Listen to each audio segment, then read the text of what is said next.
Jerónimo Savonarola, precursor de la Gran Reforma 1452 al 1498, todo el pueblo de Italia afluía a Florencia en número siempre creciente. Las enormes multitudes ya no cabían en el famoso Duomo. El predicador Jerónimo Savonarola abrazaba con el fuego del Espíritu Santo, y sintiendo la inminencia del juicio de Dios, tronaba contra el vicio, el crimen y la corrupción desenfrenada en la propia iglesia. El pueblo abandonó entonces la lectura de las publicaciones mundanas y banales, y comenzó a leer los sermones del fogoso predicador, dejó de cantar las canciones callejeras y se puso a cantar los himnos de Dios. En Florencia, los niños hicieron procesiones para recoger las máscaras carnavalescas, los libros obscenos y todos los objetos superfluos que servían a la vanidad. Con todos esos objetos formaron en la plaza pública una pirámide de 20 metros de altura, y le prendieron fuego. Mientras esa pirámide ardía, el pueblo cantaba himnos y las campanas de la ciudad repicaban anunciando la victoria. Si entonces la situación política allí hubiese sido igual a la que hubo después en Alemania,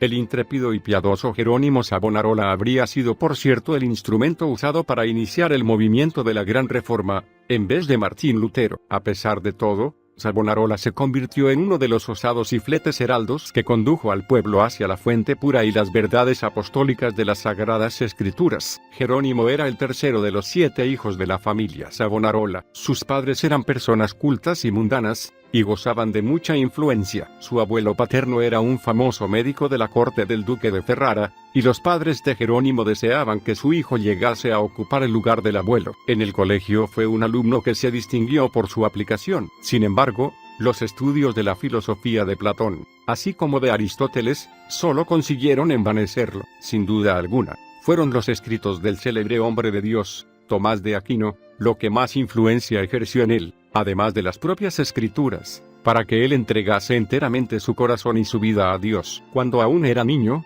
tenía la costumbre de orar, y a medida que fue creciendo, su fervor en la oración y el ayuno fue en aumento. Pasaba muchas horas seguidas orando. La decadencia de la iglesia, llena de toda clase de vicios y pecados, el lujo y la ostentación de los ricos en contraste con la profunda pobreza de los pobres, le afligían el corazón. Pasaba mucho tiempo solo en los campos y a orillas del río Po, meditando y en contemplación en la presencia de Dios, ya cantando, ya llorando, conforme a los sentimientos que le ardían en el pecho. Siendo él aún muy joven, Dios comenzó a hablarle en visiones. La oración era su mayor consuelo. Las gradas del altar, donde permanecía postrado horas enteras, quedaban a menudo mojadas con sus lágrimas. Hubo un tiempo en que Jerónimo comenzó a enamorar a cierta joven florentina. Sin embargo, cuando la muchacha le hizo comprender que su orgullosa familia Strozzi nunca consentiría su unión con alguien de la familia Savonarola, que ellos despreciaban, Jerónimo abandonó por completo la idea de casarse. Volvió entonces a orar con un fervor creciente, resentido con el mundo,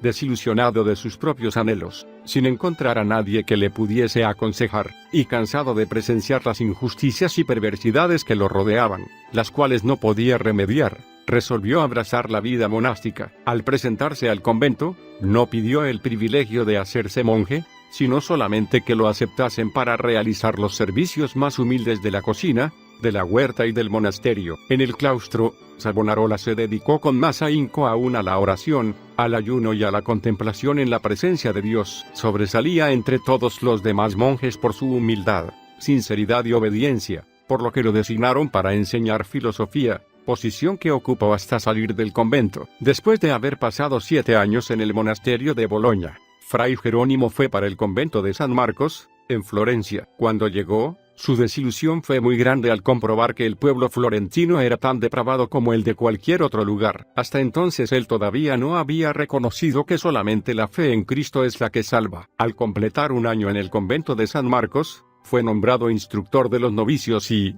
por fin, lo nombraron predicador del monasterio. A pesar de tener a su disposición una excelente biblioteca, Savonarola hacía más y más uso de la Biblia como su libro de instrucción. Sentía cada vez más el terror y la venganza del día del Señor, que se aproxima, y a veces se ponía a tronar desde el púlpito, contra la impiedad del pueblo. Eran tan pocos los que asistían a sus predicaciones, que Savonarola resolvió dedicarse enteramente a la instrucción de los novicios. Sin embargo, igual que Moisés, no podía de esa manera escapar al llamamiento de Dios. Cierto día, al dirigirse a una monja, vio repentinamente, que los cielos se abrieron, y delante de sus ojos pasaron todas las calamidades que sobrevendrán a la iglesia. Entonces le pareció oír una voz que desde el cielo le ordenaba que anunciara todas esas cosas a la gente. Convencido de que la visión era del Señor, comenzó nuevamente a predicar con voz de trueno, bajo una nueva unción del Espíritu Santo. Sus sermones en que condenaba al pecado eran tan impetuosos,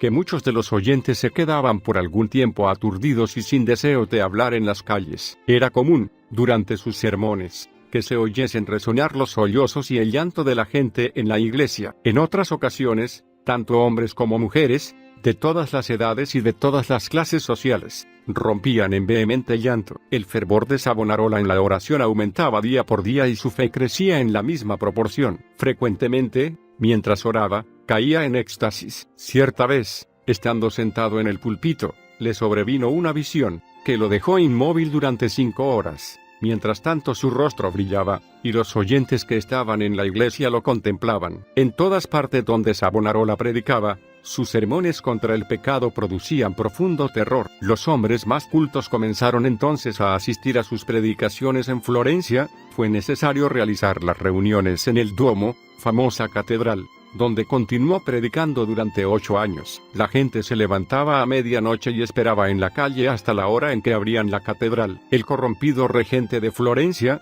Lorenzo de Médicis, trató por todos los medios posibles, como la lisonja, las dádivas de cohecho, las amenazas y los ruegos, inducir a Savonarola a que desistiese de predicar contra el pecado, y especialmente contra las perversidades del regente. Por fin, viendo que todo era inútil, contrató al famoso predicador Fray Mariano para que predicase contra Savonarola. Fray Mariano predicó un sermón, pero el pueblo no le prestó atención a su elocuencia y astucia, por lo que Fray Mariano no se atrevió a predicar más. Fue en ese tiempo que Savonarola profetizó que Lorenzo, el Papa y el rey de Nápoles iban a morir dentro de 1 año, lo que efectivamente sucedió. Después de la muerte de Lorenzo, Carlos VIII de Francia invadió a Italia y la influencia de Savonarola aumentó todavía más. La gente abandonó la literatura banal y mundana para leer los sermones del famoso predicador. Los ricos socorrían a los pobres en vez de oprimirlos. Fue en ese tiempo que el pueblo preparó una gran hoguera en la plaza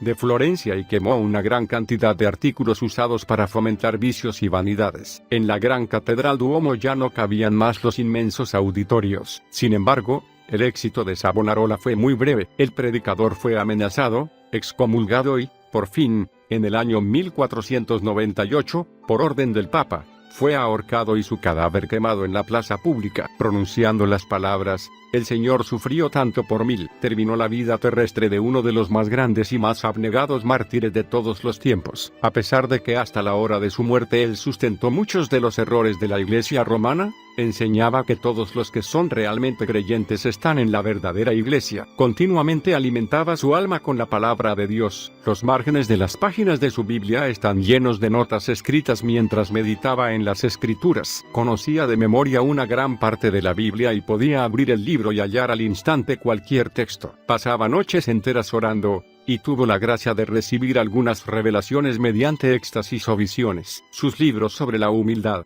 la oración, el amor, etc., continúan ejerciendo gran influencia sobre los hombres. Destruyeron el cuerpo de ese precursor de la gran reforma, pero no pudieron apagar las verdades que Dios, por su intermedio, grabó en el corazón del pueblo.